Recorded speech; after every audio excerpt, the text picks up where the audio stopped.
Hello students, welcome to अथव जी के classes. Students, आज के वीडियो में भी हम करंट अफेयर्स के कुछ क्वेश्चंस करेंगे, लेकिन आज के क्वेश्चंस स्टार्ट करने से पहले मैं कल के वीडियो में पूछे गए दो क्वेश्चंस के उत्तर आपको बता देता हूं। मैंने पहला प्रश्न पूछा था कि भारत रत्न पुरस्कार प्राप्त करने वाले सबसे उम्र दराज भारतीय कौन थे। तो उत्तर है धोंडो केशव कर्वे। उन्हें ये पुरस्कार 1958 में जब वो 100 वर्ष के थे तब मिला था और उन्हें महिला कल्याण, विशेषकर विधवाओं के उत्थान के क्षेत्र में उनकी भूमिका के कारण महर्षि कर्वे के नाम से जाना जाता था।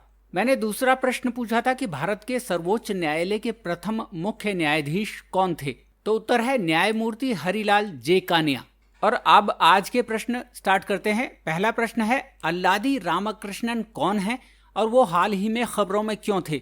उत्तर है अल्लादी रामकृष्णन एक प्रख्यात भौतिक विज्ञानी थे जिन्होंने कि चेन्नई में गणितीय विज्ञान संस्थान यानी इंस्टीट्यूट ऑफ मैथमेटिकल साइंस की स्थापना की थी। इसका नाम मैथ साइंस था और वो इसलिए खबरों में थे क्योंकि दिसंबर 2023 में उनकी जन्म शताब्दी मनाई जाने वाली है।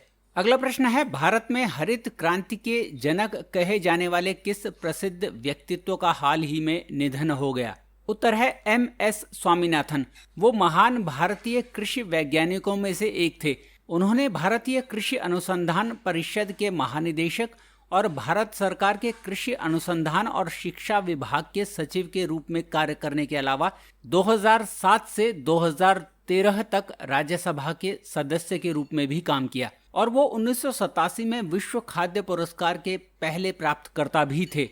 अगला प्रश्न है, क्षेत्रीय अनुसंधान एवं अनुप्रयोग के लिए नॉर्मन बोरलॉग पुरस्कार प्राप्त करने वाले तीसरे भारतीय वैज्ञानिक कौन बन गई हैं। उत्तर है स्वाति नायक, जिन्हें ओडिशा की बिहाना दीदी यानी सीड लेडी के नाम से भी जाना जाता है। वैश्विक खाद्य सुरक्षा और पोषण में सुधार में महत्वपूर्ण योगदान के लिए विश्व खाद्य पुरस्कार फाउंडेशन द्वारा हर साल ये पुरस्कार प्रदान किया जाता है और इनके अलावा दो अन्य भारतीयों को भी ये पुरस्कार मिल चुका है। 2012 में अदिति मुखर्जी को और 2022 में महालिंगम गोविंदराज को। और ये पुरस्कार नॉर्मन बोरलॉग के नाम पर रखा गया है, जिन्हें कि विश्व में फादर ऑफ ग्रीन रेवोल्यूशन कहा जाता था। अभी मैंने पिछले प्रश्न में आपको बताया था कि father of green revolution in India MS Swaminathan है और विश्व में नॉर्मन बोरलॉग हैं।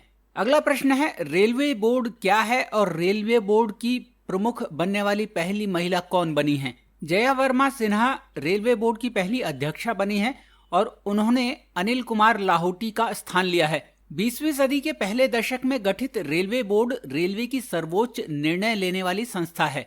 ये भारतीय रेलवे से संबंधित सभी नीतियों और परियोजनाओं को मंजूरी देता है। इसमें एक अध्यक्ष और 7 सदस्य शामिल होते हैं, जिन्हें संचालन का एक विशिष्ट क्षेत्र सौंपा जाता है।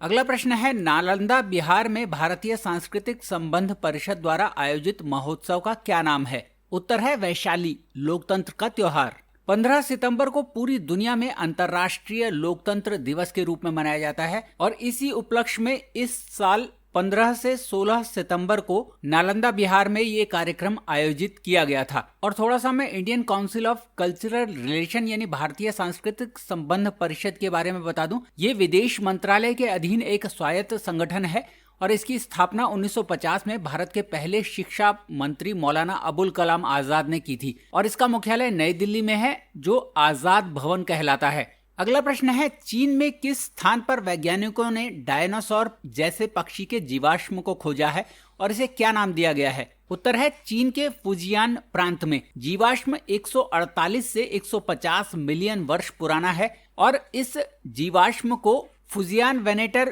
प्रोडिगियोसस का नाम दिया गया है। अगला प्रश्न है, नासा के मॉक्सी ने किस ग्रह पर सफलतापूर्वक ऑक्सीजन उत्पन्न किया है। उत्तर है मंगल ग्रह पर। अमेरिकी अंतरिक्ष agency NASA national aeronautics and space administration ने घोषणा की है कि वो मंगल ग्रह पर ऑक्सीजन पैदा करने में सफल रहा है। अगला प्रश्न है, संयुक्त राज्य अमेरिका ने किस देश के साथ एक्सरसाइज ईगल पार्टनर नामक संयुक्त सैन्य अभ्यास आयोजित किया है। उत्तर है आर्मीनिया के साथ। ये अभ्यास आर्मीनिया की राजधानी येरेवान के पास हुआ है।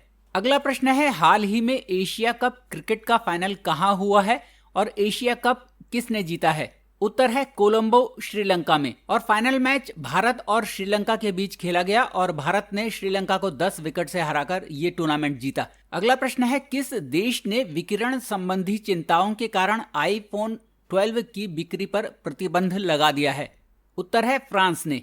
उनकी संस्था ANFR एजेंस नेशनले डेस फ्रीक्वेंसी, जो कि फ्रांस का रेडिएशन वॉच डॉग है, उसने ये पाया है कि स्मार्टफोन यूरोपीय विकिरण जोखिम सीमा को पार कर गया है, इसलिए उन्होंने एप्पल के आईफोन 12 की बिक्री पर रोक लगा दी है। अगला प्रश्न है, शिक्षा मंत्रालय ने भारत भर के स्कूलों में जाने वाले बच्चों के स्वास्थ्य और कल्याण को बढ़ावा देने के उद्देश्य से कौन सी पुस्तक लॉन्च की है? उत्तर है लेट्स मूव फॉरवर्ड या आइए आगे बढ़ें। ये पुस्तक हिंदी और अंग्रेजी सहित विभिन्न भाषाओं में इलेक्ट्रॉनिक और प्रिंट संस्करण में उपलब्ध है। अगला प्रश्न है, हाल ही में किस एयरलाइंस ने अपने यात्रियों को व्यक्तिगत और परेशानी मुक्त जमीनी अनुभव प्रदान करने के लिए प्रोजेक्ट अभिनंदन लॉन्च किया है? उत्तर है एयर इंडिया ने। अब इस कंपनी का स्वामित्व टाटा सन्स के पास है और इस कार्यक्रम के साथ यात्रियों की सहायता के लिए भारत के 16 प्रमुख हवाई अड्डों पर विशेष रूप से प्रशिक्षित अधिकारियों को नियुक्त किया जाएगा। अगला प्रश्न है, किस भारतीय व्यक्तित्व को हाल ही में फ्रांस सरकार द्वारा night of the order of arts and letters पुरस्कार से सम्मानित किया गया है? उत्तर है राहुल मिश्रा, जो एक भारतीय फैशन डिजाइनर हैं। अगला प्रश्न है, भारतीय प्रकाश स्तंभ उत्सव यानी कि इंडियन लाइट हाउस फेस्टिवल का पहला संस्करण सितंबर 2023 में किस राज्य में आयोजित किया गया था? उत्तर है गोवा में। प्रकाश स्तंभों को पर्यटन स्थलों के रूप में बढ़ावा देने के लिए ये 3 दिवसीय कार्यक्रम था और केंद्र सरकार ने इसके लिए 75 लाइट हाउसेज का चयन किया है। अगला प्रश्न है, किस राज्य में वीरांगना दुर्गावती टाइगर रिजर्व नामक टाइगर रिजर्व का अनावरण किया गया है? उत्तर है मध्य प्रदेश में। ये मध्य प्रदेश के सागर, दमोह और नरसिंहपुर जिले में फैला हुआ है और 2339 वर्ग किलोमीटर के क्षेत्र में ये फैला हुआ है। अगला प्रश्न है, भारतीय सिनेमा में उनके जीवन भर की उपलब्धि के लिए दादा साहब फाल्के पुरस्कार से सम्मानित करने के लिए किसे चयनित किया गया है? उत्तर है वहीदा रहमान को। उन्हें पहले भी पद्मश्री और पद्म भूषण से सम्मानित किया जा चुका है।